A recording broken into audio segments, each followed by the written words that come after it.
ছেলে মেয়েকে এমবিবিএস করতে বিদেশে পাঠানোর আগে অভিভাবকদের সবচেয়ে বেশি চিন্তা কি নিয়ে হয় জানেন?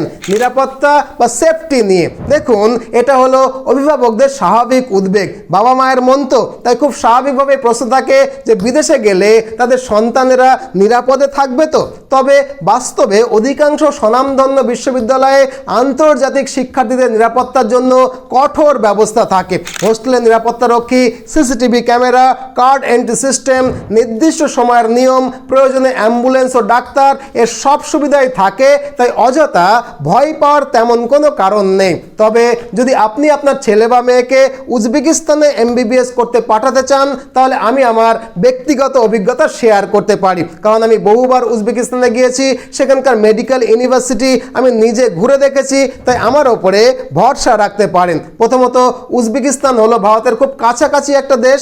দিল্লি থেকে মাত্র 3 ঘন্টার ফ্লাইট, আর 1 সপ্তাহের মধ্যেই উজবেকিস্তানে যাওয়ার ট্যুরিস্ট ভিসা পাওয়া যায়। মানে আপনার ছেলে মেয়ের ব্যাঙ্গালোরে পড়া আর উজবেকিস্তানে পড়ার মধ্যে খুব একটা পার্থক্য নেই। তাছাড়া মেডিকেল ইন্ডাস্ট্রি থেকে উজবেকিস্তান যেহেতু প্রচুর বৈদেশিক মুদ্রা অর্জন করে, তাই বিদেশি স্টুডেন্টদের দেখভালের বিষয়ে উজবেকিস্তান সরকার যথাযথ কেয়ার নেয়। আমাদের প্রতিষ্ঠান মিশন এমবিবিএস কলকাতা মূলত যে সমস্ত ইউনিভার্সিটিতে ছেলে মেয়েকে পাঠায়, তার সবকটাতে কিন্তু আমাদের নিজস্ব অফিসও রয়েছে। তাই যে কোনো ছোটোখাটো সমস্যা আমরা আমাদের সেই অফিস থেকেই সমাধান করে দিতে পারি। মানে কোনো একটা ছাত্রকে শুধুমাত্র অ্যাডমিশন করিয়েই কিন্তু আমাদের দায়িত্ব শেষ হয়ে যায় না।